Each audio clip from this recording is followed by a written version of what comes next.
الأنبياء والمرسلين قال الله تعالى في الكلام المجيد بسم الله الرحمن الرحيم أفلا يتدبرون القرآن أم على قلوب أقفالها صدق الله العظيم رب اشرح لي صدري ويسر لي أمري واحلل عقدة من لساني يفقهوا قولي إن الله وملائكته يصلون على النبي يا أيها الذين آمنوا صلوا علیہ وسلم تسلیما. مل کے پڑھیے الصلاۃ والسلام علیک یا رسول اللہ وعلی آلک واصحابک یا سیدی یا حبیب اللہ. الصلاۃ والسلام علیک یا رحمت للعالمین وعلی آلک واصحابک یا سیدی یا خاتم النبیین. نہایت ہی معزز و محترم حاضرین و سامعین، الحمدللہ قرآن مقدس کو ترجمے اور تفسیر کے ساتھ پڑھنے اور سمجھنے کی اس مبارک نشست میں مجھے اور آپ کو اللہ نے توفیق دی ہے. اس پہ میں اللہ کا شکر ادا کرتا ہوں اور آپ سب کو اس بات کی تسلی دیتا ہوں کہ جو بھی اس مجلس میں شامل ہوتا ہے اس کے لیے برکتیں یقینی ہیں.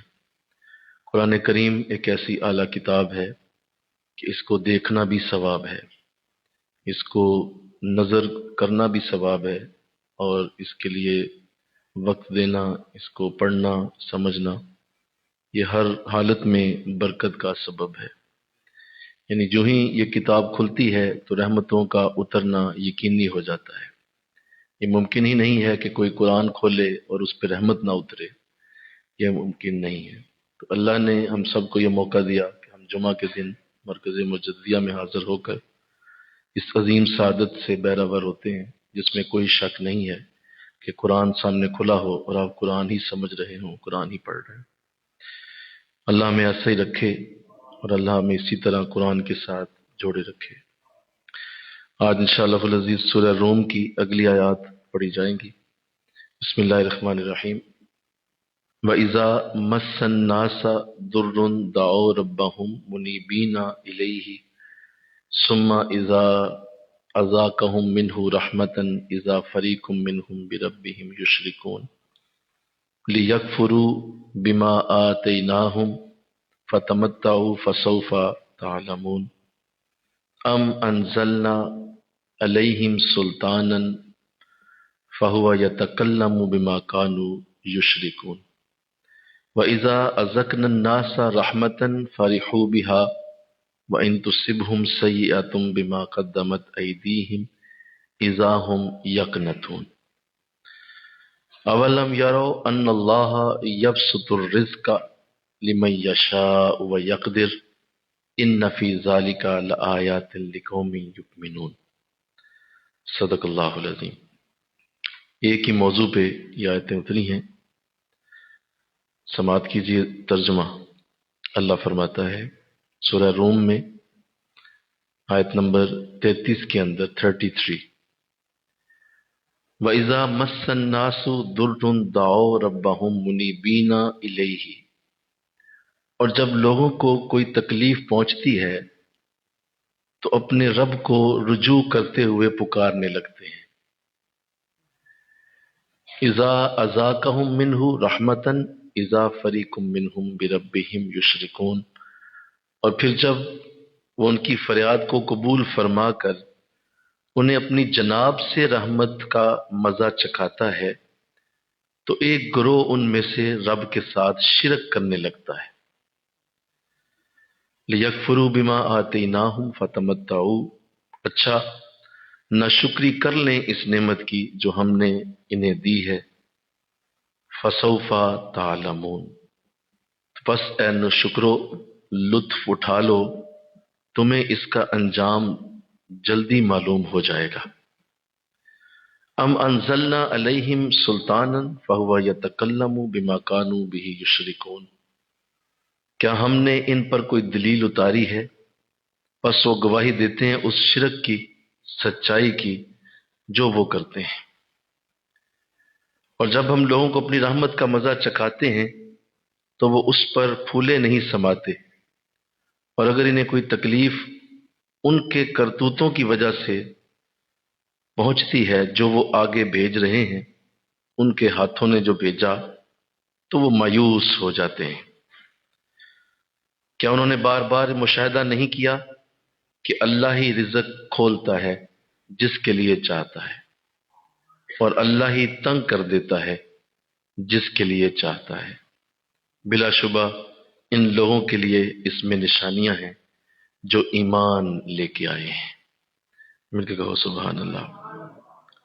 یہ خوبصورت آیات بڑی ہی توجہ سے سننے والی ہیں، اور ہماری سب کی زندگیوں میں اس کا بڑا گہرا اثر ہے۔ اور ظاہر ہے ہم سب انسان ہیں، اور ہمیں اللہ نے اس دنیا میں آزمائش کے لیے بھیجا ہوا ہے، لہذا کوئی بھی شخص اس آزمائش سے باہر نہیں۔ ہر صورت آپ آزمائے جاتے ہیں، صبح بھی، شام بھی، دوپہر بھی، رات بھی، خوشیاں دے کر بھی، غم دے کر بھی، صحت دے کر بھی، بیماری دے کر بھی آپ کو آزمایا جاتا ہے، اور اس آزمائش سے کوئی بھی باہر نہیں ہے، یہاں تک کہ کوئی اپنی آخری لمحے تک، آخری سانس تک بھی پہنچے گا تو بھی اس کو آزمائش ہو رہی ہوگی، اور اس سے نکلنے کا صرف ایک ہی راستہ ہے، اور وہ موت ہے۔ جب موت آئے گی تو آزمائش ختم ہو جائے گی، اس سے پہلے تم ایک ایک لمحہ، ایک ایک سیکنڈ، ایک ایک ایک ساتھ جو ہے وہ آزمانے کے لیے تمہیں دی گئی ہے، اور آزمائش کے معاملات سے تم گزر رہے۔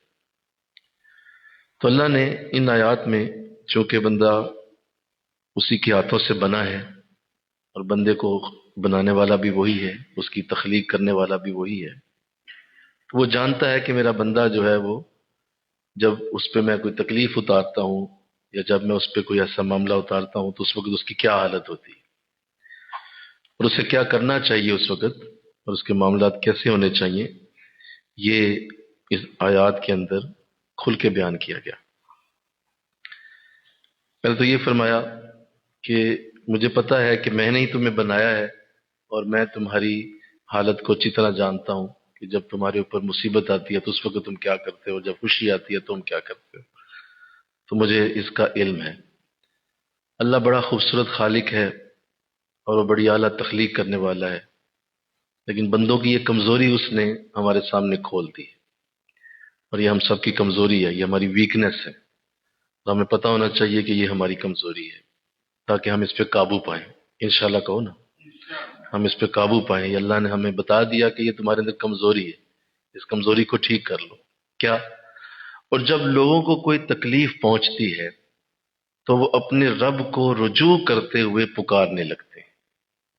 کیا یہ جو تمہارا طریقہ ہے کہ تمہیں میں اس وقت ہی یاد آتا ہوں جب تمہیں کوئی درد ہوتی ہے، اس کے علاوہ تمہاری میرے ساتھ وہ محبت اور وہ پیار نہیں رہتا، اور جب کوئی تکلیف پہنچتی ہے تو اس وقت تم رجوع کرتے ہو، پھر تم آتے ہو مسجدوں میں، پھر تم نفل بھی شروع کر دیتے ہو، پھر تمہارے وظیفے بھی شروع ہو جاتے ہیں، پھر تم اپنے حضرت کے پاس بھی پہنچ جاتے ہو، مرشد کے پاس بھی چلے جاتے ہو، اور یہ ساری تمہاری جو ترتیب ہے وہ شروع ہو جاتی ہے۔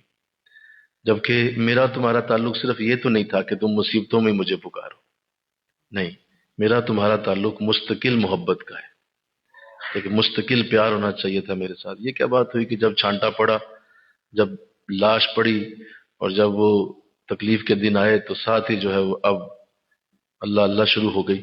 تو کہا یہ تو اسی طرح ہے جیسے ایک کلاس میں ایک بچہ نالائق ہے، تو اس کو پڑھانے کے لیے استاد جب ڈنڈے مارتا ہے تو پڑھنا شروع کر دیتا ہے، اور جب وہ ڈنڈا چھوڑ دیتا ہے تو پڑھنا بھی چھوڑ دیتا ہے۔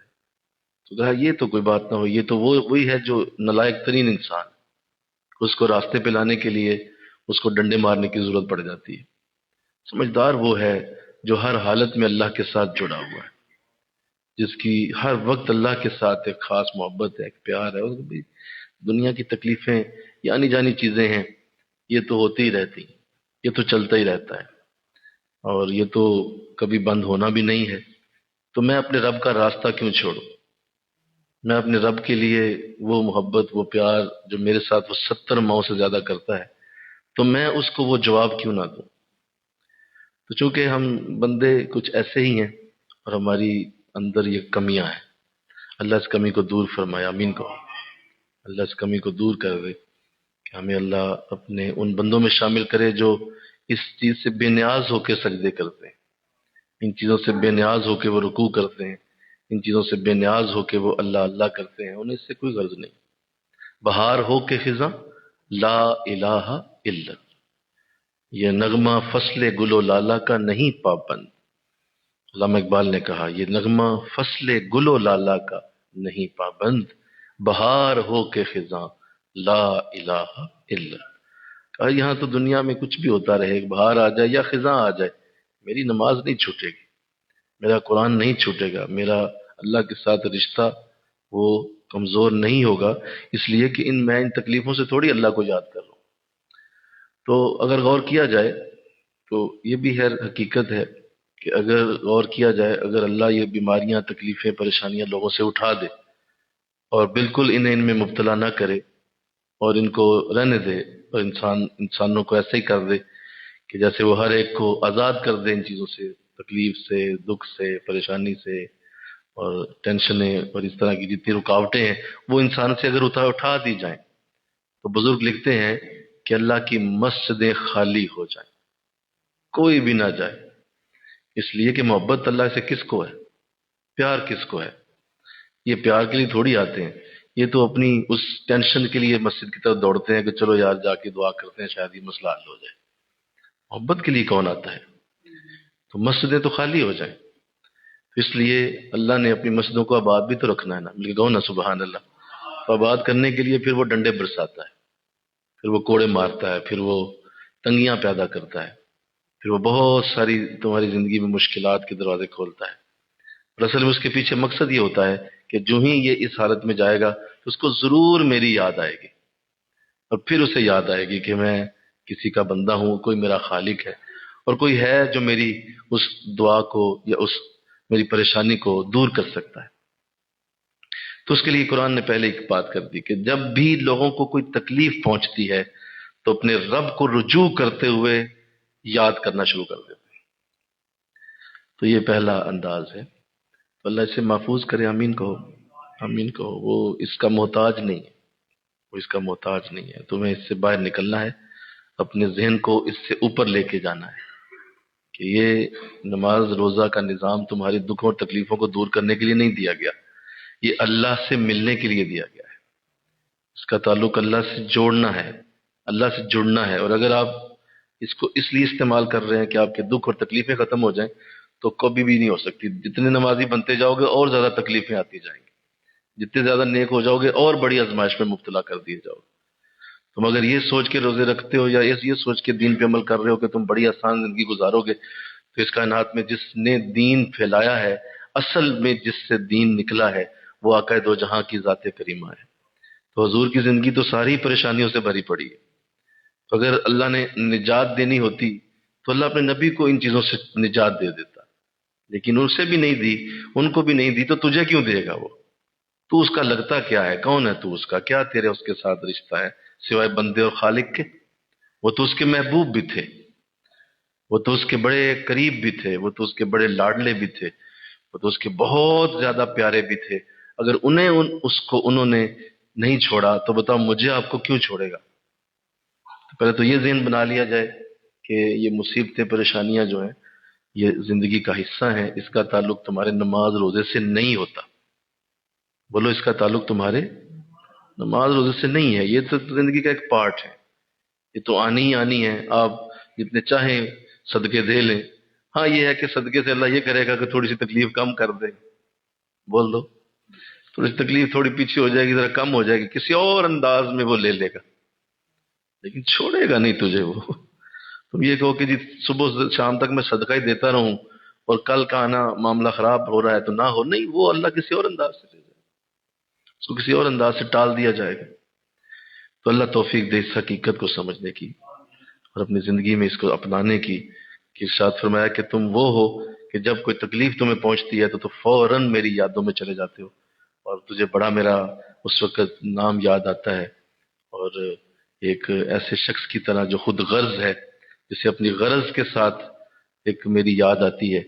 فرمایا نہیں، یہ تو کوئی بات نہ ہوئی، اس طرح کی یادیں مجھے پسند نہیں ہیں، اس طرح کے محبت کے انداز۔ ہاں ٹھیک ہے، جو آئے میری دربار سے کسی کو نہ نہیں ہے، جو آئے لے جائے، وہ آتا ہے آ کے معافی مانگتا ہے، کہتا ہے مولا مجھے مصیبت سے نجات دے دے، اللہ دور کر دیتا ہے۔ اللہ کہتا ہے میرے دربار سے مانگی ہے، اور میرے دربار سے کسی کو ہم نے خالی تو بھیجنا نہیں، تو جو آئے گا لے تو جائے گا، لیکن محبت تو نہ ہوئی، جو اندر پیار تھا میرے ساتھ وہ تو نہیں ہے تجھے۔ ہاں ٹھیک ہے، کبھی کبھی آتا ہے، آ کے چلے جاتے ہو۔ بلکہ ایک حدیث میں اس کا ذکر کیا گیا، آقا علیہ السلام نے ارشاد فرمایا، اللہ فرماتا ہے اپنے فرشتوں سے جب کوئی بندہ اس کے سامنے روتا ہے، فریاد کرتا ہے، تو اللہ فرماتا ہے فرشتوں سے، یا فرشتوں جلدی کرو، جو یہ مانگ رہا ہے اسے دے دو، اسے عطا کرو۔ بولا اتنی جلدی دے دیں؟ کہا ہاں دے دو اسے، اس لیے کہ یہ دوبارہ مانگے مجھے پسند نہیں ہے، نکالو اسے میرے دربار سے، جو لے رہا ہے لے کے پھٹ جائے یہاں سے، نکل جائے، دوبارہ نہ آئے یہاں پہ، دے دو اسے۔ اچھا وہ اس کو دے دیا جاتا ہے، او وہ اتنا خوش، او ہو دیکھو بھی دعا کی تھی شام تک مسئلہ بھی او ہو، دوبارہ مسجد نہیں آئے گا، دوبارہ شیخ کے پاس بولو نہیں آئے گا، دوبارہ کبھی داتا صاحب نہیں جائے گا، دوبارہ کبھی اللہ والوں کی خدمت میں نہیں جائے، کیوں؟ مسئلہ حل ہو گیا۔ اور دوسرا جس سے محبت ہوتی ہے، آقا فرماتے ہیں جب وہ روتا ہے تو اللہ کی بارگاہ سے پوچھا جاتا ہے فرشتوں کیا مانگ رہا ہے؟ مولا تیرا بندہ رو رہا ہے، کچھ چاہتا ہے، کیا چاہتا ہے؟ مولا فلاں چاہتا ہے، اچھا ہے، نہیں دے دی؟ بلکہ کہو نا سبحان اللہ، بولو، حدیث سنا رہا ہوں، کیا بولو؟ نہیں دیں گے۔ مولا کیوں نہیں دیں گے؟ وہ پہلے کو تو آپ نے منٹ نہیں لگایا، سیکنڈ نہیں لگایا، کہا نہیں یہ میرا پیارا ہے، دوبارہ آئے، پھر روئے آ کے، کل پھر آئے، پرسوں پھر آئے، نقصان اس کا ہم ہونے نہیں دیں گے۔ میرے کہو سبحان اللہ، نقصان نہیں ہونے دیں گے۔ یہ نہ سوچنا کہ فرشتہ اس کا کوئی نقصان ہونے دوں گا، نقصان پھر بھی نہیں ہونے دینا اس کا۔ ہاں اس کا رونا بڑا پسند ہے ہمیں، اس کا یہ سسکنا، اس کا یہ تڑپنا، اس کا یہ رونا، اس کا یہ بلکنا، اور یہ بار بار میرے در پہ اس کا آنا، یار اس سے محبت بڑی ہے۔ کہیں ایسا نہ ہو کہ اس کو مل جائے تو یہ بھی کہیں نہ چلا جائے، اس لیے فرشتوں اس کو ذرا لیٹ کر دو نا یار، مجھے کہو نا سبحان اللہ، اس کو ذرا لیٹ کرو۔ تو وہ لیٹ اس لیے کر رہا ہوتا ہے کہ میرا بندہ ذرا اور میرے قریب آ جائے، میرا اور بندہ میرے قریب آئے، میرے پاس آئے، اور زیادہ اس کو میری تڑپ پیدا ہو، اور زیادہ میری قربت کے اندر یہ کوشش کرے۔ اس نے ایک وظیفہ پڑھ لیا، اب دوسرا شروع کر دے، دوسرا پڑھ لیا اب تیسرا شروع کر دے، اب چوتھا شروع کر دے۔ مایوس نہ ہونا، اس لیے کہ میری رحمت تیرے بالکل قریب ہے، ہم تجھے نواز دیں گے، لیکن ایک وقت آئے گا جب تجھے ضرور دیں گے۔ تو اللہ ہمیں ایسا بنائے، انشاءاللہ بولیے نا۔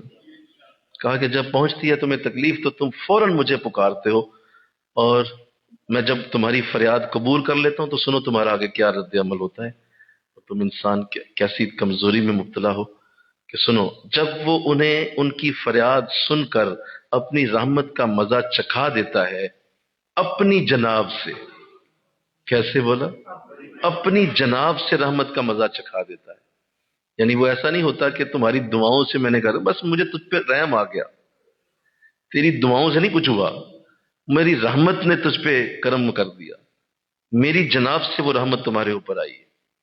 یہ نہ سوچ لینا کہ جناب نے درود ناریہ پڑھ لیا تھا، جناب نے بہت بڑا کوئی جو ہے وہ تیر مارا اور بہت بڑا کوئی جو ہے سجدہ کیا اللہ کو، اور نہیں بھائی تیری چیزیں نہیں اس نے دیکھی، اس کی اپنی رحمت ہی بہت بڑی ہے، اس نے اپنی رحمت سے ہی تجھ پہ نوازش کر دی، اپنی جناب سے۔ جب وہ اپنی جناب سے رحمت کر دیتا ہے تو تمہارے میں سے ایک گروہ اپنے رب کے ساتھ شرک کرنے لگتا ہے۔ سنیے سنیے، اللہ نے فرمایا کیسے عجیب ہو تم لوگ کہ نعمت میں نے دی، فضل میں نے کیا، کرم میں نے کیا، رحمت میں نے دی، میں نے تمہاری مشکل آسان کر دی، اور تم نے کہا کہ یہ میری اپنی عقل مندی سے ہوا ہے، یہ میں نے بڑی اس وقت بڑی سوچ لڑائی تھی، یا میں نے فلاں بندے سے سفارش کرائی تھی، یا فلاں بندہ میں ساتھ لے کے گیا تھا اس نے کام کروا دیا، یا فلاں میرا جو ہے وہ پہنچا تھا تو میرا رشتہ دار بھی وہیں تھا تو اس نے سارے میرے معاملے آگے حل کرا دیے۔ تو کرنے والا میں، رحمت دینے والا بولو میں، فضل دینے والا میں، تم نے میرے ساتھ اسے کیسے شامل کر لیا؟ یہ بھی شرک کیا تو نے۔ بولو کیا کیا ہے؟ یہ میرے ساتھ شامل کر دیا اسے، یہ سارا کچھ تو میں نے کیا، تم نے کیسے کہہ دیا کہ تمہارے اپنے ڈنڈوں سے ہوا، تم نے خود کروایا یہ کام؟ کہا ایسے بدبخت ہو، ایک گروہ پورا، سارے لوگوں سے نہیں کہا، میں کہو سبحان اللہ، کہا ایک گروہ ایسا ہے جو رب کے ساتھ شرک کرتا ہے جب ہم اس کی دعا قبول کر لیتے ہیں، کہ وہ شرک میں چلا جاتا ہے، وہ کہتا ہے جی یہ تو خود کیا میں نے۔ سفارش بہت بڑی کرائی تھی کہ وہ وزیر صاحب تھے، ان کے سائن کروائے تھے، جی وہ فلاں بڑا ہمارا واقف تھا، وہ اس نے جناب اندر جا کے، میں تو ہلا بھی نہیں، وہ اندر گیا میرا سارا کام کروا لایا۔ استغفر اللہ، اس نے نہیں کرایا، وہ تیرے رب کی رحمت شامل حال ہوئی تھی، وہ تیرا فضل شامل حال ہوا، اللہ کا کرم شامل حال۔ اب جب یہ کلیئر ہو جائے ذہن میں، یہ چیزیں صاف ستھری ہو جائیں، تو بتائیے انسان کتنا اللہ کی بارگاہ میں اس کے ساتھ محبت کا ایک انداز ہوتا ہے کہ مولا تجھ نے مجھ پہ بڑی رحمت فرمائی۔ تو واضح کر دیا کہ ایسا جو کرتے ہیں وہ بھی شرک کرتے ہیں، کہ تم نے میری رحمت کو کسی اور کے ساتھ کیوں جوڑ دیا۔ ہاں یہ ضرور تم کہہ سکتے تھے کہ تو وسیلہ بنا ہے، اصل میں میرے رب کی رحمت ہے، بول دیجئے، کیا بولیے؟ وسیلہ تو ہی ہے، لیکن اصل میں میرے پیچھے رب کی رحمت نے یہ کام کیا، میرے رب کے فضل نے یہ نوازش کی ہے، لیکن وسیلہ چلے آپ کا بن گیا، وسیلہ آپ ہو گئے، لیکن اصل میں تو میرا رب کا کرم تھا۔ آگے فرمایا اچھا ناشکری کر لیں اس نعمت کی جو ہم نے دی تھی، بس اے ناشکرو لطف اٹھا لو، جلد تمہیں انجام معلوم ہو جائے گا۔ استغفر اللہ۔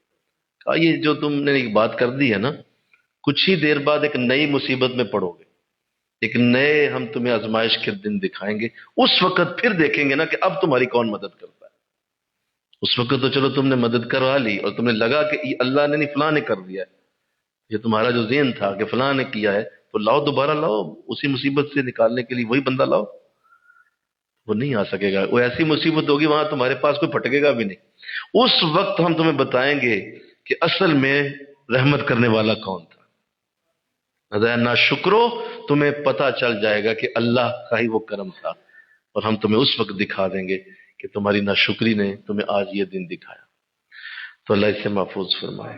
ہمیشہ اپنے اندر اس چیز کا یقین رکھیے کہ اللہ ہی ہم سب کے لیے کرم فضل رکھنے کرنے والا، آگے وہ وسیلے بنانے والا، آگے وہ لوگوں کو ہمارے ساتھ جوڑنے والا، آگے وہ لوگوں کو ہمارے ساتھ کرم کے لیے اس کے راستے کھولنے والا، لیکن اصل میں پیچھے ذات بولیے اللہ ہی کی ہے۔ بار بار اس پہ توجہ کی جائے۔ اگلی آیت بڑی خوبصورت ہے، فرمایا جب لوگوں کو ہم رحمت کا مزہ چکھاتے ہیں تو وہ اس پہ پھولے نہیں سماتے۔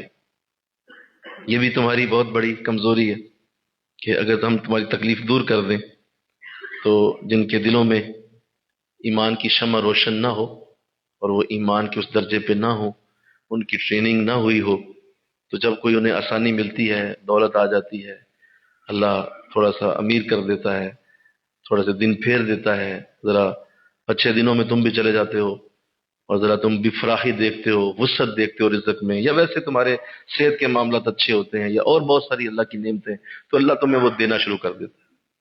تو اگر تو ایمان کا اندر نور نہ ہو تو اس کے بھی رزلٹ الٹ نکلتے ہیں، کہ جو ہی کوئی ایسا نعمت کا انداز ملا، ساتھ ہی جو ہے وہ اب اس طرح کا انداز کہ جیسے نمازیں بھی گئیں، قرآن بھی چھوڑ دیا، نیکیاں بھی ترک کر دیں، اور اس رو کے اندر بہتے چلے گئے کہ دیکھو میری تو زندگی کھل گئی، میرے تو بڑا آسان دنوں میں آ گیا، لہذا اب میرے لیے کوئی اس طرح کی پابندی وہ برداشت نہیں ہوتی، لہذا انسان جو ہے وہ بجائے نیک ہونے کے اور زیادہ برائیوں کی طرف چل پڑتا ہے۔ اللہ اس سے بھی معاف فرمائے کہ وہ آپ نے دیکھے ہوں گے ایسے لوگ کہ جن کے جو ذرا تھوڑا سا اس حالت میں آتے ہیں، آپ کو نظر آئے گا کہ ان کی زندگیوں میں دین کو وہ پیچھے ہوتے ہوئے دیکھ لیں گے۔ اللہ دیکھے گا کہ میں نے تو تھوڑی دیر کے لیے اس کو رحمت دی تھی، تو وہ خوشی کے لمحوں میں کامیابی کے نشے میں اتنے بدمست ہو جاتے ہیں کہ نیک و بد کی تمیز بھی باقی نہیں رہ جاتی، نیک و بد کی تمیز بھی باقی نہیں۔ یہ آپ کو اللہ نے اگر کھلا دیا تھا، اللہ نے اچھے دن دیے ہوئے تھے، اب یہ شادی بیاہ کا موقع آیا ہے تو اس میں نظر آ جاتا ہے۔ اب جناب دیکھیں کہاں کہاں فضول خرچی ہوگی، کدھر کدھر لگائیں گے، اور کہاں لاکھوں لٹائے جا رہے ہیں، کہاں جو ہے وہ اس کو دیا جا رہا ہے۔ اللہ نے تو تمہیں مال دیا تھا کہ چلو میرے بندے نے چند دن اگر خوشی کے دیکھنے ہیں تو میں دے دوں اس سے، لیکن یہ اس مال کو وہاں لٹا رہا ہے جہاں اللہ سخت ناراض ہو رہا ہے۔ تو ایسے لوگ آپ نے کثرت سے دیکھیں، آپ کے سامنے پورا معاشرہ بھرا پڑا ہے۔ اللہ فرما رہا ہے کہ ہم تمہیں تھوڑا سا اپنی رحمت کا مزہ چکھاتے ہیں اور تم خوشی سے پھولے نہیں سماتے۔ تم پھول کے کپا ہو جاتے ہو کہ ہم لگتا ہے ساری زندگی ایسے ہی رہنا ہے۔ او بھائی تھوڑا سا تمہیں چکھایا تھا ابھی تو، کاش تم تھوڑا صبر کرتے، تم ہمارے ساتھ چلتے، ہم ساری زندگی تمہارے ساتھ رہتے، یہ برکتیں تمہارے ساتھ چلتی۔ لیکن کیا کرتے ہو کہ جو ہی یہ دن آتے ہیں تمہیں سمجھ نہیں آتی، فضول خرچیاں ہیں، اور پھر جہاں جہاں اس کے برائی کے معاملات ہیں اس کے ساتھ تمہارے رقم اور مال خرچ ہو رہا ہے۔ تو بتاؤ، ہم نے تو تمہیں تھوڑی دیر کے لیے یہ رحمت دی تھی اور تم نے اپنا جہنم بنا لیا اس کے ساتھ۔ تو ایسے لوگ آپ کو کثرت سے ملتے ہیں، جب بھی ایسے دنوں میں آئیں گے تو ان کے ساتھ ایسا ہو جاتا ہے۔ آگے فرمایا، اور اگر کوئی تکلیف بوجہ ان کرتوتوں کے جو تم نے خود آگے بھیجے ہیں اپنے ہاتھوں سے، اگر ہم وہ کوئی تکلیف میں تمہیں ڈال دیں تو مایوس ہو جاتے ہیں۔ کہ اس وقت پھر حالت یہ ہو جاتی ہے کہ بڑا اچھا جو ہے وہ ایک عربی مقولہ ہے جو قبلہ پیر صاحب نے یہاں لکھا ہے، وہ عربی ایک کہاوت ہے کہ بدخصلت گدھے کی طرح اگر تو گھاس سے اس کا پیٹ پر ہو جائے تو لوگوں کو دلتیاں مارنے لگتا ہے، اور اگر بھوکا ہو جائے تو ہنگنا شروع کر دیتا ہے۔ کیا خوبصورت مثال دی، بلکہ کہو نا سبحان اللہ، کیا حال ہے کہ اگر تو پیٹ بھر گیا ہے تو اس بدخصلت گدھے کی طرح ہو جاتا ہے وہ بندہ، لوگوں کو ہی کاٹنا شروع کر دے گا۔ کیوں؟ رب نے دیتا ہی بڑا ہے، زیادہ لوگوں کو ذلیل کرے گا، لوگوں کو تکلیف میں ڈال دے گا۔ کیوں؟ مال دیا ہوا اللہ نے، اب ہر طرف جو ہے بدخصلت گدھے کی طرح دلتیاں مارتا پھرے گا۔ اور اگر بھوک ڈال دی ہے تو پھر روئے گا، چلائے گا، اور کونے میں بیٹھ جائے گا اور کہے گا دیکھو میرے ساتھ تو بڑا ظلم ہو گیا۔ تو کہا یہی ہے اے انسانوں، تمہارا بھی یہی انداز ہے، استغفر اللہ، تمہارا بھی تمہیں ہم تھوڑی سی تکلیف میں ڈالتے ہیں تو ساتھ ہی تم کونے میں بیٹھ جاتے ہو، جا دیکھو ہمارے ساتھ کیا ہو گیا ہمارا، دیکھو جی یہ شکستگی دل کی، اور افسردہ رہنا شروع کر دینا، اداس اداس پھرنا اور خاموش رہنا، کونے میں بیٹھ جانا اور ہواؤں میں دیکھتے رہنا، اداس رہنا، لوگوں سے بھی کہنا دیکھو زندگی کے حالات نہیں ٹھیک ہو رہے، اللہ ہمیں کچھ دے نہیں رہا۔ تو اس طرح کے انداز تمہارے شروع ہو جاتے ہیں۔ جب بھی ہم تمہیں کسی تکلیف میں ڈالیں گے تم اسی طرح کا معاملہ بناتے ہو۔ تب اس سے کیا ہوتا ہے؟ جب انسان افسردہ ہوتا ہے، سنیے تو کیا ہوتا ہے جب انسان افسردہ ہو جاتا ہے، اداس ہوتا ہے، یہ اداسی یہ ہمارے لیے نہیں ہے۔ ہم محبوب خدا کے امتی ہیں، بلکہ کہو سبحان اللہ، ہم محمد رسول اللہ کی امتی ہیں۔ یہ اداس رہنا یہ ہمارا کام نہیں، یہ ہمارے لیے نہیں ہے اداسیاں، حضور کی امت کو یہ نہیں دی گئی۔ ذاکر دو جہاں کی امت کے اندر یہ انوار یہ معاملات نہیں ہیں۔ کہا گیا جو افسردہ رہتا ہے اس کے دو نتیجے نکلتے ہیں۔ یہ اداس رہنے والے سن لیں آج ذرا، افسردہ رہتا ہے اس کے دو نتیجے نکلتے ہیں، کام کی صلاحیت اور حوصلہ دم توڑ دیتا ہے، کسے کام جوگا نہیں رہے گا، نکما ہو جائے گا، حوصلہ ٹوٹ جائے گا۔ اداس جو رہتا ہے، منہ بنا ہوا ہے اور ایک کونے میں بیٹھا ہوا ہے اور لوگوں سے بھی کم ملتا ہے، لہذا اس اداسی کی وجہ سے اس کے اندر حوصلہ ٹوٹ جائے گا اور ساتھ ہی اس کے کام کرنے کی صلاحیت اور ختم ہو جائے گی۔ تو یہ بہت بڑا نقصان ہے، بولو نا، چھوٹا نقصان ہے، یہ بہت بڑا نقصان۔ یہ آپ کو جتنے ہڈر ہم نظر آتے ہیں دیکھیں ذرا جا کے، یہ ہڈر ہم یہ سارے بیٹھے رہتے ہیں اسی طرح افسردہ بیٹھے رہیں گے، لہذا جو کام کرنے کی صلاحیت ہوگی وہ بھی ختم ہو جائے گی، اندر سے بالکل نکمے ہو جائیں گے۔ تو یہ تو پہلا نقصان۔ اور دوسرا، اگر وہ ایسا کرتا رہتا ہے تو زندگی کی ہنگامہ ہیزیوں سے الگ ہو کر بدکاریوں اور غلط کاریوں میں پڑ جائے گا، پھر بدکاریوں میں چلا جائے گا، غلط کاریوں میں، ظاہر ذہن نیگیٹو ہوگا، سوچ نیگیٹو ہو جائے گی کہ مجھے دیا کیا رب نے، استغفر اللہ، نماز روزے نے مجھے کیا دیا۔ اس طرح کی سوچوں کو جب سوچتا رہے گا تو دو رزلٹ نکلیں گے، ایک کام کی صلاحیت ختم ہو جائے گی اور دوسرا ضرور کسی غلط کام میں پڑ جائے گا، اور یہ دونوں صورتیں ہی تباہ کر دینے والی ہیں، یہ دونوں صورتیں تباہ کر دینے والی۔ اللہ نے تو تھوڑی دیر کے لیے آزمایا تھا اور تم نے اسے ہمیشہ یہی سمجھ لیا کہ شاید زندگی میں یہ دن کبھی بدلنے ہی نہیں ہے، استغفر اللہ، یہ دن بدلنے نہیں ہے، ایسا کیسے ہو سکتا ہے، یہ تو کچھ دنوں کے لیے تمہیں دیے گئے تھے۔ تو اللہ اس کو سمجھنے کی توفیق عطا فرمائے۔ اور اس معاشرے کے اندر جو آپ آج دیکھ رہے ہیں، قرآن کتنا خوبصورت کلام ہے، قرآن کتنا خوبصورت کلام ہے کہ یہ ہر ایک کے اندر کی وہ جو پرابلم اور جو اندر مسئلے کی جڑ ہے، قرآن وہاں تک پہنچ رہا ہے، قرآن وہاں تک رسائی حاصل کر رہا ہے کہ اصل میں تمہارے مسئلے کی جڑ یہ ہے کہ تم نے اس پریشانی کو اپنے اوپر ڈال کے افسردہ کر لیا ہے، اس افسردہ ہونے کی وجہ سے تم نے اپنے کام کی صلاحیت کو برباد کر کے رکھ دیا۔ ہم نے تو کچھ دنوں کے لیے دیا تھا، تمہیں چاہیے تھا کہ تم ہم پہ اعتبار رکھتے۔ آقا اسلام نے ارشاد فرمایا مومن کی کیا ہی بات ہے، مومن دونوں حالتوں میں ہی کرم اور فضل سمیٹ لیتا ہے۔ فرمایا حضور کون سی دو حالتیں؟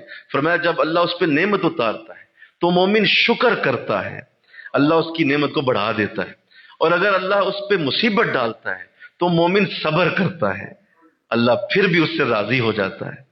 تو دونوں ہی صورتوں میں مومن کے لیے فائدہ ہے، جب نعمت آتی ہے تو بھی فائدہ ہے، نعمت جاتی ہے بولو تو بھی فائدہ ہے۔ لہذا مومن کے لیے دونوں صورتیں ہی بہتر، چاہے نعمت آئے یا نعمت جائے، دونوں حالتوں میں مومن اپنے رب کے ساتھ بڑا ایک محبت اور پیار کا انداز رکھتا ہے کہ میرے رب کی حکمتیں، وہ خوب جانتا ہے کہ اس نے کس کو کب کیا دینا ہے۔ اور آگے بڑی خوبصورت بات سے اگلی آیت میں اللہ ارشاد فرما رہا ہے اولم یرو، کیا تم نے نہیں دیکھا ان اللہ یبسط الرزق لمن یشاء ویقدر، اللہ جس کے لیے چاہتا ہے رزق کو کھول دیتا ہے، ویقدر، اور جس کے لیے چاہتا ہے تنگ کر دیتا ہے۔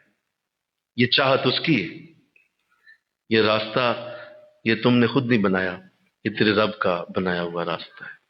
وہ جس کے لیے چاہتا ہے رزق کھول دیتا ہے اور جس کے چاہتا ہے تنگ کر دیتا ہے۔ یہ اللہ کی وہ نشانی ہے۔ آگے فرمایا ان فی ذلک لآیہ، اللہ کی یہ نشانی بے شک ایسی نشانی ہے لقوم یؤمنون، اس قوم کے لیے ہے جو اللہ پہ ایمان رکھتے ہیں، جو کامل ایمان رکھتا ہے اللہ پہ، اس کے لیے اللہ کی نشانی ہے۔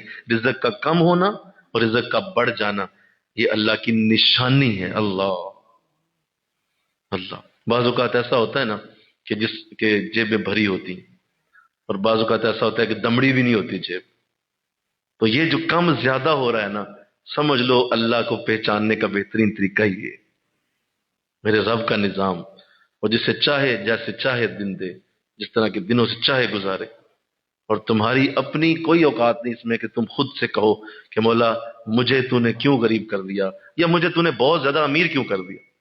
کہا ایسا نہیں، یہ تمہارا اپنا ہے، یہ ہمارے انداز ہیں۔ ہاں کچھ ہمارے ایسے معاملات ہیں کہ جو اس میں اگر کوئی آ جائے تو ہم تو اسے نوازیں گے، جیسے وعدہ کیا وَلَئِن شَكَرْتُمْ لَأَزِيدَنَّكُمْ، جس وقت تم میرا شکر کرو گے ہم اسی وقت تمہیں زیادہ دیں گے۔ یعنی یہ تو وعدہ کر لیا کہ اگر کوئی شکر کرے گا تو ہماری طرف سے زیادہ ہونے کا کسی صورت بھی تمہاری اب اس میں مرضی شامل نہیں ہے، ہم تمہیں ضرور زیادہ دے دیں گے۔ مولا کم دے دے، نہ ہم زیادہ ہی دیں گے۔ مولا اور ذرا تھوڑا دے دے، کہا نہیں ہم زیادہ ہی دیں گے۔ کیوں؟ تم نے شکر کر لیا ہے، اس شکر کی وجہ سے اب ہمارا اصول ہے کہ ہم زیادہ ہی دیں گے۔ اللہ حضرت موسیٰ علیہ السلام اللہ کی بارگاہ میں حاضری کے لیے جا رہے تھے، راستے میں ایک شخص ملا تو اس سے آپ نے کلام کیا، تو اس نے کہا مولا کی بارگاہ میں میرا سلام پیش کیجئے اور یہ کہیے کہ بہت زیادہ نعمتیں ہیں، اتنی نعمتیں ہیں کہ اب سنبھالی نہیں جاتی، اور آپ کی نعمتوں کو سنبھال کے میں تھک گیا ہوں، اور ہر روز ایک نئی نعمت اللہ مجھے دے رہا ہے، تو موسیٰ ذرا جا کہیے کہ کسی اور بندے کو دے دیں، میری طرف اب ذرا اتنا ہی کافی ہے، میں انہی کو سنبھال لوں جو مجھے اللہ نے نعمتیں دی ہیں، میرے لیے کافی ہیں، اور میری ساری زندگی اب گزر جائے گی، سکون سے گزر جائے گی، تو میری طرف سے کہہ دیجئے کسی اور کو دے دے، مجھے روز نئی نعمت تو دے دیتا ہے مولا، میں کتنی سنبھالوں، تو میرے لیے مشکل ہو گئی ہے۔ موسیٰ علیہ السلام حیران بھی ہوئے، خیر اللہ کی بارگاہ میں جب عرض کیا تو فرمایا اللہ نے کہ موسیٰ جاؤ اس سے کہو جا کے کہ یہ تو اس لیے ہم دے رہے ہیں کہ تو شکر ہی بڑا کرتا ہے ہمارا، تو شکر بند کر ہم نعمتیں بند کر دیں گے۔ ابھی ابھی یہ کام ہو جاتا ہے، تم شکر بند کر دو، ہم نعمتیں بند کر دو۔ آپ واپس آئے اللہ کی بارگاہ سے، اس سے کہا کہ اللہ تم سے یہ کہتا ہے کہ اے بندے تو شکر ہی بڑا کرتا ہے میرا، تو اس پہ تو ہمارا وعدہ ہے کہ جو شکر کرے گا بولیے ہم اس سے زیادہ دیں گے۔ تو ہم نے تو وعدہ کیا ہوا ہے، اور ہم تو اپنے وعدوں کے خلاف بھی نہیں جاتے۔ ان اللہ لا یخلف المیعاد، اللہ اپنے وعدوں کو نہیں توڑتا۔ تو ہمارا وعدہ ہے کہ جو شکر کرے گا زیادہ لے گا، تو ہم تو اس لیے دے رہے ہیں تو شکر بہت کرتا ہے، تو لہذا اے بندے تیرے لیے حکم یہ ہے کہ تو ابھی شکر چھوڑ دے تاکہ تیری اگلی نعمت تجھے کل نہ ملے۔ تو وہ چلا اٹھا، اس نے کہا موسیٰ یہ کیسے ہو سکتا، میں اس رب کا شکر کیسے نہ ادا کروں، کس طرح نہ ادا کروں، اس نے مجھے اتنے برکتیں دی، اتنی رحمتیں دی، میں کیوں نہ اس کا شکر ادا کروں، میں تو ضرور کروں گا۔ تو جب یہ کہا تو حضرت موسیٰ فرمانے لگے بندے پھر تیری رحمتیں بھی نہیں رک سکتی، تیری نعمتیں بھی وہ نہیں روکے گا، لہذا تو اپنی طرف سے شکر چلتا جائے گا تو اس کی رحمتیں بھی چلتی جائیں گی، اس کا فضل بھی تیرے پاس آتا رہے گا۔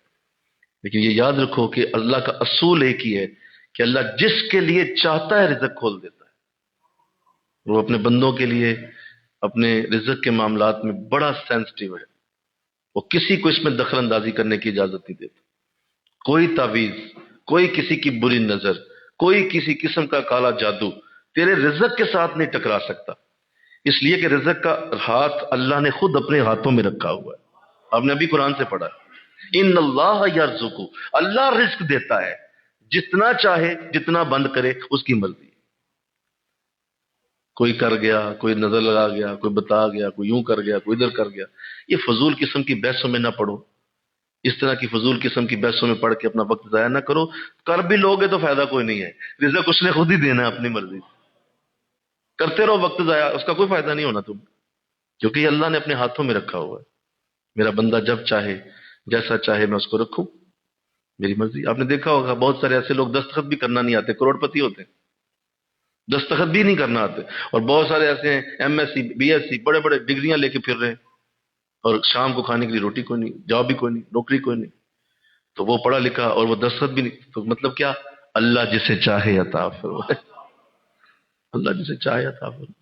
ہم محنت کرنا اس نے ہمارے لیے رکھا، اس کا محنت کرو تم، لیس للانسان الا ما سعى، ہم نے اتنا ہی دیا جتنی محنت کرو گے، ٹھیک ہے محنت کرو کوئی شک نہیں، لیکن رزق کا آنا میری طرف سے ہے، رزق کو کسی اور طرف نہ لے جانا کہ کسی اور ذریعے سے آ جائے گا، نہیں، رزق اللہ ہی بھیجے گا، ہاں اس کی مرضی ہے کم بھیجے زیادہ بھیجے، یہ تمہاری طرف بھیجنا ہمارا کام، تو اللہ اس کو سمجھنے کی توفیق دے۔ کچھ ایسے ذرائع ہیں، میں اس پہ آپ کی توجہ چاہتا ہوں، آخری بات جس میں حضور کی حدیثوں کے اندر موجود ہے کہ ان سے رزق بڑھ جاتا ہے، ان سے رزق زیادہ ہو جاتا ہے، وہ ذرائع استعمال کرنے چاہیے، وہ ہمارے نبی نے ہمیں بتائیے، اور انہوں نے ہمیں اس کی طرف تلقین فرمائی کہ میرے امتیوں کو علم ہو کہ اللہ کن کن چیزوں سے ذریعے سے تمہارے رزق کو بڑھاتا ہے۔ تو آئیے وہ ذرا سن لیں تاکہ یہ ہمارا موضوع مکمل ہو جائے کہ اللہ جسے چاہتے رزق دے دیتا ہے، تو اس کے لیے کچھ ذرائع ہوتے ہیں۔ پہلا رزق کا ذریعہ ہے نماز فجر۔ کیا ہے بولو؟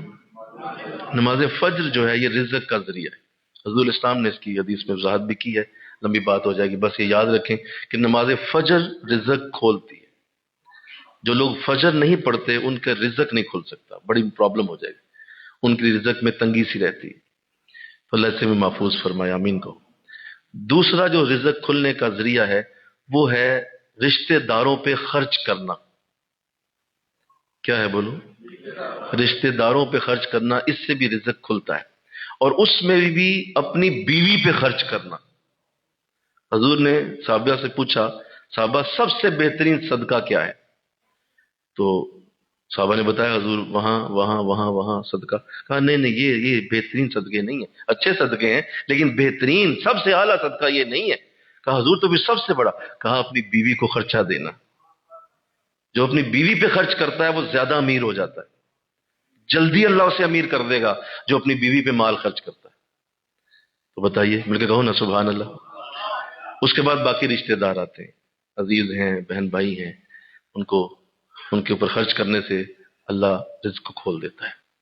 تیسرا ذریعہ جو رزق کو کھولنے کا ہے وہ ہے مسجدوں میں خرچ کرنا، اللہ کے گھر پہ، نیکیوں میں، جہاں نیکیاں ہوتی ہیں، جہاں نیکیوں کے معاملات ہوتے ہیں، جہاں نماز روزہ ہو رہا ہے، جہاں درس قرآن ہو رہے ہیں، جہاں قرآن پڑھے جا رہے ہیں، وہاں اپنے مال کو پیش کیا جائے۔ تو اللہ فرماتا ہے جس نے مجھے مال دیا میں ضرب 10 دے کے واپس کر دوں، اور اگر اور دیا تو 70 گنا بڑھاؤں گا، اور دیا تو 1400 گنا بڑھاؤں گا، اور اگر اور دیا تو ہم بغیر حساب کے بڑھائیں گے۔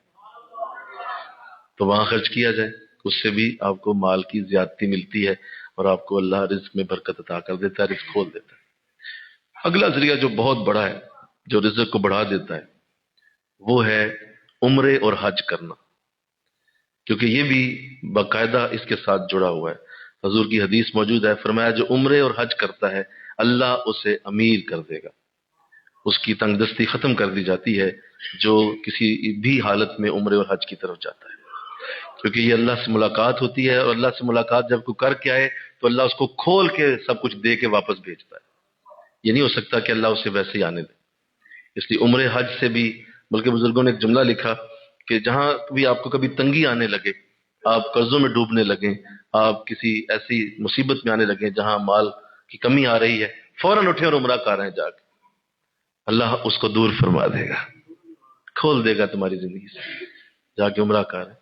پھر تکلیف آنے لگی ہے، پھر عمرہ کر رہے ہیں جا کے۔ اب یہ دیکھیں عقل نہیں مانتی سے، بولو عقل، عقل کہتی جی پیسے دے گے کوئی نہیں، تو آپ کہہ رہے ہیں عمرہ کر رہے ہیں، عمرہ کیسے کر رہے ہیں، کوئی پیسے تو ہے ہی نہیں۔ یہی تو مسئلہ ہے، عقل کو یہاں جواب دینا پڑے گا، عقل کو یہ کہنا پڑے گا کہ میرے نبی نے فرمایا کہ جو کرے گا ہم اس کی تنگی دور کر دیں گے۔ تو جو ہی آپ یہ سوچ کے چلتے ہیں کہ نہیں میں نے جانا ہی جانا ہے، میں نے جا کے اب حاضری دینی ہے، اللہ غیب سے آپ کے انتظام فرما دے گا، چلے جائیں گے آپ۔ اصل میں اندر سے ہی لوگ جھوٹے ہوتے ہیں، اندر سے ہی وہ نکمے ہوتے ہیں، جانا چاہتا ہی کوئی نہیں وہاں پہ۔ وہ نران کا خان چلے جائیں گے، وہاں جا کے چھٹیاں گزار آئیں گے، مری چلے جائیں گے، وہاں 1.5 لاکھ 2 لاکھ لگائیں گے جا کے، لیکن وہی اللہ کے گھر جا کے خرچ نہیں کریں گے۔ یا ادھر کہیں مسئلہ بن جائے، مسئلہ چھوٹا موٹا بن جائے، کسی وکیل کو فیس دینی پڑ جائے، وہاں 2.5 لاکھ دے دیں گے اسے، یا کسی بیماری پہ خرچ کرنے پڑ گئے، وہاں اسپتالوں میں جا کے خرچ کر لیں گے، اور اسی پیسے کو اللہ کے لیے خرچ نہیں کریں گے، تو لہذا پھر معاملہ بھی ویسے ہی رہے گا۔ تو اللہ اس سے بھی محفوظ فرمائے، آمین کہو۔ یہ بھی بہت بڑا ذریعہ ہے کہ جب بھی کبھی مال کم ہونے لگے فوراً چلے جاؤ۔ حضور علیہ الصلوۃ والسلام نے بعض جگہوں پہ ایسی بات کی ہے، ایک صحابی حضور کی خدمت میں حاضر ہوئے، ارشاد فرمایا حضور معاملات بڑا مشکل ہو گئے ہیں، اس حالت تک چلا گیا ہوں کہ گھر میں کھانے کے لیے کچھ نہیں رہا، حضور مجھ پہ رحم فرمائیے، دعا کیجیے اللہ مجھے ذرا کھلا معاملہ دے دے۔ فرمایا صحابی دعوت کر، کیا کر، کوئی نہیں سمجھے تو صحیح، وہ پہ کہہ رہا ہے میرے گھر میں کھانے کو کچھ نہیں، حضور فرما رہے ہیں دعوت کر۔ ہمیں حضور کھانے کی دعوت، کہا ہاں بلا لوگوں کو کھانا کھلا، اور ایسا کر کس دن کھلاتا ہے، چل میں بھی آؤں گا تیرے گھر، آئے بول کے کہو نا سبحان اللہ، بتا دو کس دن آنا ہے میں بھی آ جاؤں، دعوت کر۔ ہاں جی، اس نے ادھر ادھر 2 اس سے لیے، 2 اس سے لیے، 3 اس سے لیے، دار پکڑ پکڑ کے اس نے کھانا بنایا۔ پھر میں حضور آ جائیے، حضور آئے، ساتھ چند صحابہ ساتھ گئے، کھانا کھایا، حضور نے یوں ہاتھ اٹھا بول کے کہو سبحان اللہ، اللہ نے نہرے بہرے کر حالات کھول دی۔ ہم کب کرتے ہیں ایسے؟ کبھی نہیں ان چیزوں کو استعمال کر کے دیکھ۔ اب دیکھیے عقل یہاں پہ آپ کو کچھ اور کہتی ہے، عقل کہتی ہے تیری جیب سے پہلے کچھ نہیں ہے، دعوت کا نہیں کرنی۔ عقل کچھ اور کہہ رہی ہے، نبی کچھ اور کہہ رہا ہے، نبی کچھ اور۔ نبی پہ اعتماد ہے یا عقل پہ؟ بولو سارے، نبی پہ۔ نبی پہ اعتماد ہے تو کرو، کر کے دیکھو اللہ کھول دے۔ تو یہ رزق کھولنے کے ذرائع ہیں، جس کو کثرت سے استعمال کیجیے اپنی زندگی میں، دعوتیں کیجیے، کبھی ایسا معاملہ بنے لوگوں پہ خرچ کیجیے، کہیں معاملہ ایسا بن جائے تو معاملہ اس طرح کا بنائیے کہ تمہارے ہاتھ سے کھانا کسی کو مل جائے۔ میں اس دن ایک بات آپ لوگوں سے کرنا چاہ رہا تھا، ذہن سے نکل گئی، آج آ گئی دل میں۔ اس شخص پہ کبھی زوال نہیں آ سکتا جس کے ہاتھوں سے خیر بٹتی رہے۔ زوال تم اسی پہ دیکھو گے جس کے ہاتھوں سے خیر بٹنی بند ہو جائے، جس سے لوگوں کا کوئی بھلا ہو رہا ہے، چاہے روٹی کا بھلا ہے، چاہے کوئی چھوٹا سا کام کسی کا وہ کر دیتا ہے، چاہے وہ کسی کے لیے کوئی چھوٹی سی کام ایسا معاملہ بناتا ہے کہ جس سے لوگوں کو آسانی آ رہی ہے، پر میں اس پہ زوال نہیں۔ یہ زوال والے سارے وہ ہیں جو کوٹ کے بیٹھے ہوئے ہیں اپنے اپنے اندر ساری چیزیں، کسی کو نہیں دینی، کسی کو نہیں بلانا، کسی کو نہیں کھلانا، کسی کو بلکہ کھلانا پلانا اس کو پٹیک سمجھتے، کہتے پٹیک پہ گئی مینوں، یہ آپ نے نئے بندے لائے ہیں، کون کھوائے گا انہوں نے؟ تیسرے دن مہمان بیٹھ جائے گھر میں تو چوتھے دن مہمان سے تکلیف شروع ہو جاتی ہے، کیوں بیٹھا ہوا ہے؟ کیوں؟ دینے کا جذبہ ہی نہیں، خرچ کرنے کے اندر جانے کا ذہن ہی کوئی نہیں۔ جبکہ صحابہ کو حضور نے اتنی اس کی تعلیم دے دی تھی، اتنی تعلیم دے دی تھی کہ یار آگے دیا کرو، کھلا دیا کرو، پلا دیا کرو، اتنی تعلیم دی کہ ایک صحابی کے گھر جو ہے وہ اچھا کھانا بنا، انہوں نے بکری کے کھر بنائے، بڑا اچھا کھانا بنا، کہا بھائی یہ تو بڑا اچھا بن گیا، ایک کھر کو اچھا سا پلیٹ میں رکھا، اس کا شوربہ نکالا اور کہا ساتھ والے گھر دیا، یہ بھی کھائیں۔ وہ ساتھ والے گھر پہنچا، اس کے بعد پہنچا، اسے بھی کھانا بنایا، تو کہا یار یہ تو بڑا اچھا آ گیا، ہم نے تو پہلے ہی بنایا ہوا ہے، اس ساتھ والے کو دے دو۔ وہ ساتھ والے میں چلا گیا، یوں وہ چلتا چلتا چلتا واپس اسی صحابی کے گھر آ گیا۔ نہیں نہیں، آپ کو اس پہ سبحان اللہ نہیں، وہ تو بہت بڑا تھا، وہ اسی صحابی کے گھر واپس آ گیا کھول۔ اتنی تربیت حضور نے کر دی ہوئی تھی، وہ آگے دے دیا کرو، آگے کھلا دیا کرو، آگے کسی کو پکڑا دیا کرو۔ حیران ہو کہا میں تو یار ساتھ وہ ادھر سے آ گیا، اس گھر سے واپس کیا کریں؟ تو زندگی کو بدلنا بڑا آسان ہے، ہم بدلنا چاہتے نہیں، ہم امیر ہونا ہی نہیں چاہتے، کسی کو دے کے راضی نہیں، کسی کو کھلا کے خوش نہیں۔ بدلو اپنے آپ کو انشاءاللہ، بولیے ذرا۔ ہفتے میں کوئی ہفتہ نہ جائے جس میں آپ کسی کی چھوٹی سی دعوت نہ کریں، کوئی ہفتہ نہ جانے دیں، چلو بڑا بھی کوئی بڑا مشکل میں کوئی مہینہ نہ جانے دیں جس میں کسی کو کھانا نہ کھلائیں آپ، کوئی مہینہ نہ جانے دیں۔ اگر مہینہ بھی چلا گیا نا، اس کا مطلب ہے تو ٹڈو نہیں چاہتا کہ تیرے گھروں کو کھائے۔ اگر مہینہ بھی گزر گیا، یار مہینہ گزر گیا تیرے گھر سے کسی نے کھانا ہی نہیں کھایا، کسی کو تو بلاؤ یار، تیرا رزق کھلے گا، برکت ہو جائے۔ ہم تو جب سے یہ راز جانے، میرے حضرت اللہ صاحب رحمت ہمارے شیخ پہ نازل کر، لیکن کہ سنبھالتے پھرتے ہیں کدھر پیسے ڈالنے جیبوں میں، سمجھ نہیں آتی کہ کیا کریں، کیا کھلا کے ایک کھلاتے اگلا اور آ جاتا ہے، دوسرا کھلاتے تیسرا اور آ جاتا ہے، چوتھا کھلاتے پانچواں اور آ جاتا ہے۔ تو اللہ توفیق دے انشاءاللہ۔ تو اللہ فرما رہے ہیں ہم نے رزق کو اپنے پاس رکھا ہے، جیسے چاہتے ہیں ہم اس کو کھول دیتے ہیں، اور اس میں میری نشانی ہے۔ مل کے کہو سبحان اللہ۔ اللہ سمجھنے کی توفیق۔